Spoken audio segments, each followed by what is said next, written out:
السلام عليكم ورحمة الله تعالى وبركاته. مرحبا بكم عندي إن شاء الله في مطبخ أم ناصر. واليوم غنتقاسم معكم طريقة تحضير تشيز كيك اللي هو سهل وبسيط، والطريقة والشرح كله إن شاء الله غيكونوا في هذا الفيديو. للتذكير إخواني أخواتي، يعني بالنسبة للناس اللي مشتركين بالقناة مطبخ أم ناصر، راه ما كيتوصلوش بالإشعارات القناة ديالي، كنزل يعني فيديو ما كتوصلوش به. هكذا غادي تدخلوا دابا للقناة ديالي وغادي تضغطوا على زر الاشتراك، يعني تلغيوه تحيدوه وتعاود تضغطوا عليه تردوه من جديد وتضغطوا على الجرس باش دائما توصلوا بجديد قناة مطبخ أم ناصر. وندوز دابا إن شاء الله مباشرة للمقادير. لهاد المقادير غادي نحتاجو هنايا عندي 400 غرام ديال الفخاز. انا كمتوفر عندي في المجمد، هو بحال اللي كتلاحظوا راه باقي مجمد. بالنسبه لكم يمكن لكم تستعملوا اي فاكهه كتحبوا نتوما. كذلك انا هنا استعملت هذا النوع ديال البسكوي، استعملت هيرنيس. يمكن لكم نتوما تستعملوا اي بسكوي كتحبوا نتوما. بالنسبه لي انا استعملت 4 ديال العلب ديال البسكوي من حجم 42 غرام. غادي نحتاجو كذلك هنايا الكريمه الخفق، لا كريم فريش. غنحتاج هنا 200 ملل ديال لا كريم فريش. وكذلك عندي هنا 100 غرام ديال الزبده. غادي نحتاجو هنايا 5 المعالق السكر سنيده. تبعوا الفيديو غتشوفوا الشرح كله. نحتاج يوغورت طبيعي، كيف ما يمكن لكم تستعملوا يوغورت بنكهه الفانيلا. احتاجيت هنا حامضه او ليمونه، هي بحال اللي كتشوفوا استعملت هذا الشكل هذا اللي اللون ديالو اخضر. كذلك هنا احتاجيت 5 ديال المكعبات ديال الفرماج، انا استعملت هذا الشكل هذا متماسك. وكذلك غادي نحتاجو كيس ديال الفانيلا. كذلك هنا غنحتاج معلقه كبيره ديال الجيلاتين، هي بحال اللي كتشوفوا. هنا احتاجيت 8 غرام ديال الجيلاتين، استعملت هذه بودره. كيف ما يمكن لكم تستعملوا اوراق الجيلاتين، يعني راه كتكون فيهم 4 غرام في الوحيده. نتوما غتستعملوا جوج ديال اوراق ديال الجيلاتين. كذلك غادي يحتاجوا هنا نصف كاس ديال الحليب. وغادي يحتاجوا هنا كيس ديال الفلون، يعني فلون عادي. غادي يحتاجوا نكهه ديال الفخيز، هي بحال اللي كتلاحظوا انا استعملتها كتزيد اللذه، يعني كتعطي اللذه. كيف ما يمكن لكم تستغناو عليها. ونبداو على بركه الله. بسم الله. اول حاجه غناخذ الوعاء اللي غنطيب فيه، هو بحال اللي كتشوفوا، وغنوضع فيه الفخاز. كيف ما قلت لكم يمكن لكم تستعملوا اي فاكهه نتوما كتحبوها. انا كمتوفر عندي هذا في المجمد. وغنضيف عليه السكر خشن او السكر سنيده. بالنسبه للحلاوه كذلك نتوما اللي كتحكموا فيها. الا كنتو ما كتبغوش الحلاوه غديروا غير 2 معالق. انا هنا حيت ضفت عليه القشور ديال الحامض، يعني باش كيهرسوا لنا ديك الحموضه. درت 3 المعالق. كيف ما شفتوا راه ماشي مملوئين بزاف عامرين، كيبقى دائما حسب الذوق ديال كل واحد. وندوز دابا ان شاء الله باش نضيف عليه القشور ديال الحامض. ها هو كيف ما شفتوا، يعني كتحكوا القشور ديال الحامض غير من الفوق هكا، ما كتبقاوش تحكوا حتى كتوصلوا لديك القشره البيضاء، يعني كنكتفوا غير بديك القشور اللي كتكون من الفوق. كيعطي واحد المذاق مع الفخاز زوين كيتواتاو. وغنشعل عليه البوطه. كيف ما شفتوا راه غنقص عليه البوطه على نار مهيله، هي بحال اللي غتشوفوا. وغنخلي يعني الفخاز غيبقى يعني هو كيطيب وهو كيطلق داك الماء اللي فيه، يعني ما غنضيف لا ماء لا حتى شي حاجه.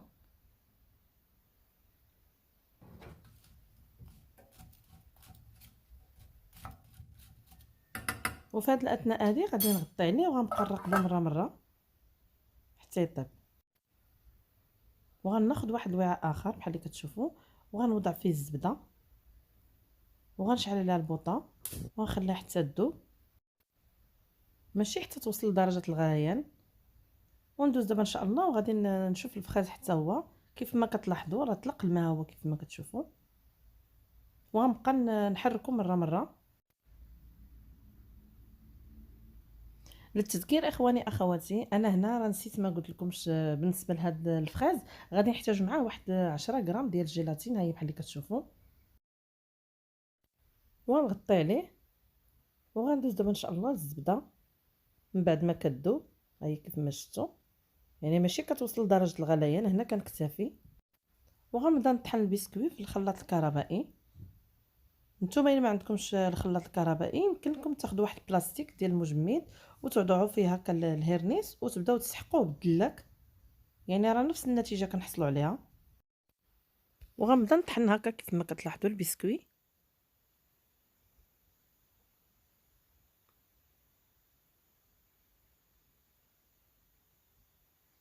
كيف قلت لكم ما تسحقوش بزاف. ها هو كيف ما كتلاحظوا.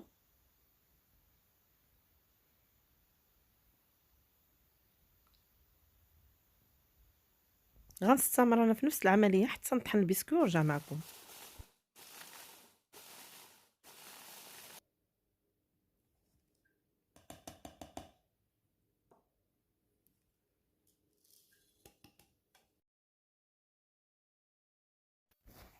هو كيف ما شفتم بعد ما كنطحنو كنضيف عليه هذيك الزبده وكنبقى نخلط مزيان مزيان مزيان بحال اللي كتشوفوا.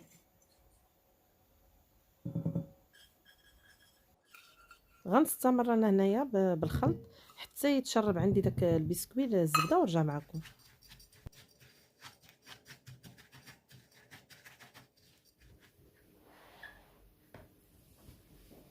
وهذا هو المول اللي استعملت.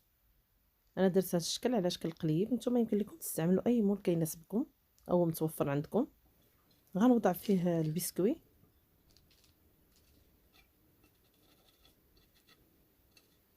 وغنوزعو يعني هكا في المول كامل، وغنضغط عليه بهاد السباتول. ضغطوا عليه مزيان باش يتماسكوا عندي العناصر ويعطيونا واحد القاعده اللي هي اللي غنوضعوا على الطبقه الثانيه. كيف ما يمكن لكم الا ما عندكمش هاد السباتول هذه غتستعملوا غير ملعقه، هي بحال اللي كتلاحظوا، يعني كنحاول نبسط لكم كلشي. ضغطوا عليه مزيان هو بحال اللي كتشوفوا. صافي من بعد ما كملتو غندخلو دابا للثلاجه حتى يتماسك عندي ونرجع معكم. وغندوزو دابا ان شاء الله باش نحضروا الطبقه الثانيه. غناخذ الخلاط الكهربائي وبحال اللي كتلاحظوا، وغنوضع الكريمه اللي غنستعمل. انا الكريمه اللي استعملت راه حلوه. نتوما الا كنتو استعملتوا كريمه مسوسه غادي تضيفوا عليها سكر كلاصي او سكر خشن او سكر سنيده. وغنبدا نخلط مزيان هي بحال اللي كتشوفوا. غنستمر انا هنايا نخفق الكريمه حتى نحصل على كريمه متجانسه قابطه راسها ونرجع معكم.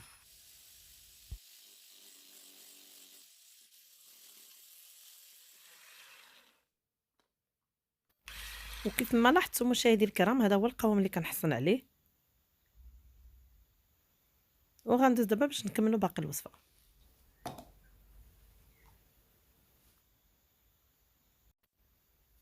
وغناخذ واحد الوعاء او بحال اللي كتشوفوا وغنوضع فيه داك الجيلاتين وغنضيف عليه الحليب هو اللي دفيته وغنحركو بحال اللي كتشوفوا وغنوضعو جانبا وندوزو ان شاء الله باش نكملوا باقي الوصفه.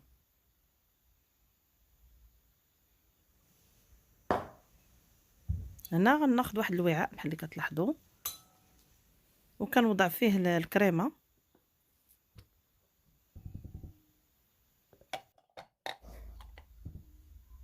وغناخذ الخلاط اللي غنخلط فيه باقي المكونات. وضعت الفرماج ووضعت هنايا اليوغورت الطبيعي، وكذلك عندي هنا الفلون اللي انا يعني غربلته بحال اللي كتلاحظوا باش ما يبقاوش عندي في دوك التكتلات.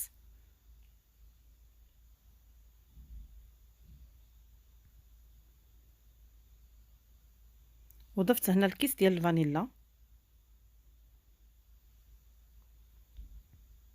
كذلك هنايا غنعصر واحد نص حامضه او ليمونه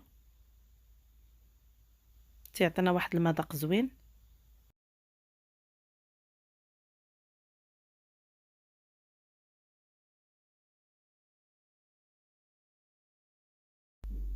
وغندوز دابا ان شاء الله باش نخلط بالخلاط الكهربائي.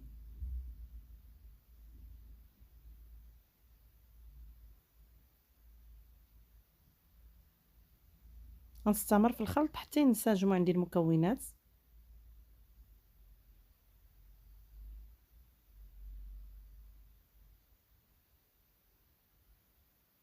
هو كيف ما شفتوا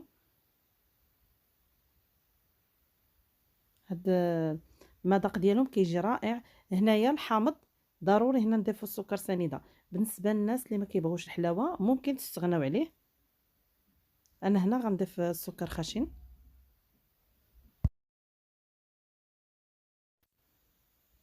ضفت هنا كيف ما كتشوفوا 2 معالق ديال السكر خشن، يعني ما عامرينش بحال اللي كتشوفوا. بالنسبه للحلاوه دائما كتبقى حسب الذوق ديال كل واحد. وغنخلط مزيان مزيان مزيان وغنكتفي هنايا. وبالنسبه للجيلاتين درتو في بان ماغي او حمام مريم باش يذوب عندي هكا مزيان. دابا الحال بارد، ومن بعد ما كيذوب ها هو كيف ما شفتوا ما كنستعملوش مباشره، كنخليوه حتى كتنزل درجه الحراره ديالو. يعني نقدروا نلمسوه بالاصبع ديالنا بلا ما نتحرقوا، عاد كنخلطوه مع باقي المكونات. هنا ضفت النكهه ديال الفخاز على لا كريم فريش اللي خلطت قبيله. بالنسبه لهاد النكهه ديال الفخاز يمكن لكم تستغناو عليها، غير هي كتزيد كتعطينا واحد المذاق وواحد اللذه كيتواتاو. وغنبقى نخلط هكا حتى يندمجوا عندي النكهه ديال الفخاز مع الكريمه. وغنضيف هنا الخليط اللي سبق لي قبيله وحضرت معكم.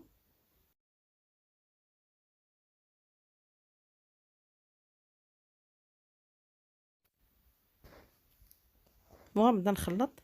انا خلطت هنا غير بالسباتيول، يمكن لكم تستعملوا الضراب الكهربائي.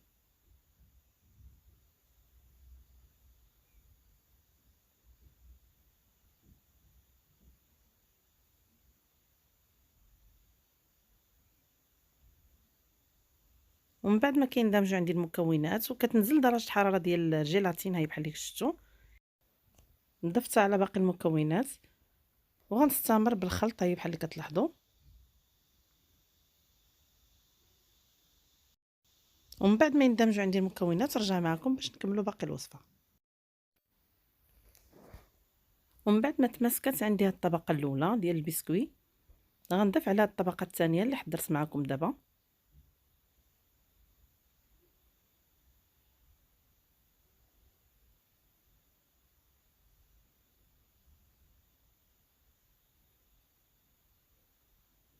غنبدا نبسطها هاي بحال اللي كتشوفوا.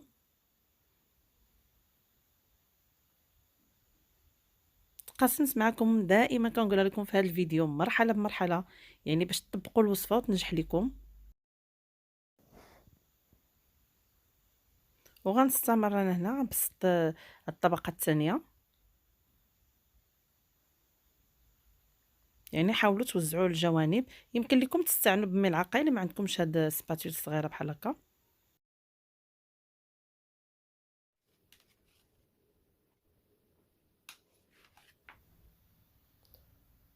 وفي هذه المرحله هذه غنضيف الجوانب ديال هذا الاطار هذا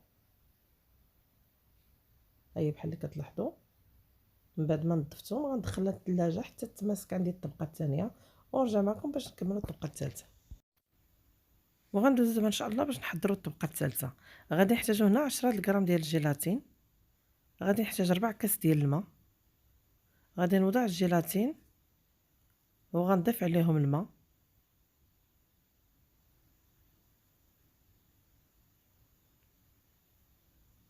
غنخلي هاد الجيلاتين حتى تشرب عندي هاد الماء. وكيف ما شفتوا انا شعلت هنا على الفخاز حتى يسخن، لان قبيله درتو دابا الجو بارد. عاد ضفت عليه الجيلاتين هاي بحال اللي كتشوفوا، وغنبقى نحرك حتى تذوب عندي هاد الجيلاتين هادي. راه طفيت البوطه وغندوز دابا ان شاء الله باش نطحنو.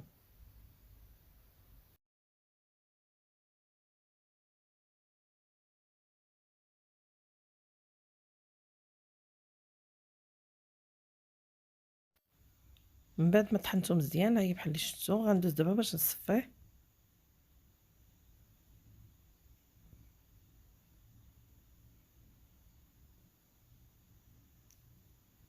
باش ما يكونوش عندي فيه شي تكتلات ولا شي طريفات هكا يكونوا بقاو صاينين ديال الفخاز. كنستعن بالسباتول.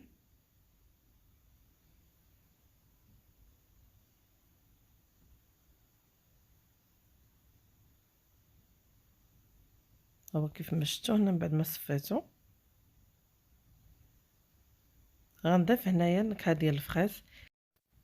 بالنسبه لهاد النكهه ديال الفخاز كتبقى اختياريه، يعني يمكن لكم ديروها يمكن لكم ما ديروهاش. صافي غنبدا نخلط هاد النكهه ديال الفخاز مع الخليط، ونرجع معكم ان شاء الله باش نضيفوا الطبقه الثالثه.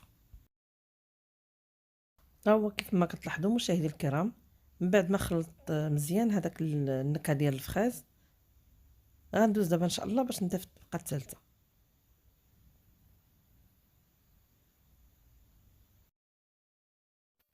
وغنبدا نصب الخليط اللي عندي وغنحاول نوزعو على الجوانب.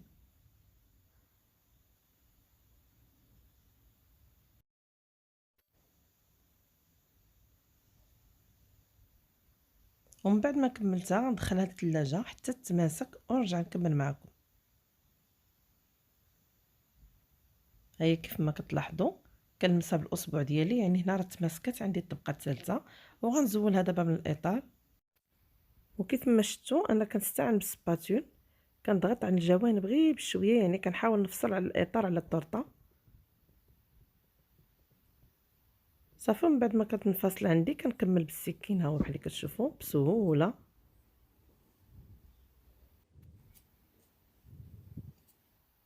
ومن بعد ما كتنفصل عندي كنزولها من الاطار بسهوله بحال اللي كتشوفوا، كنجر غير بشويه بشويه.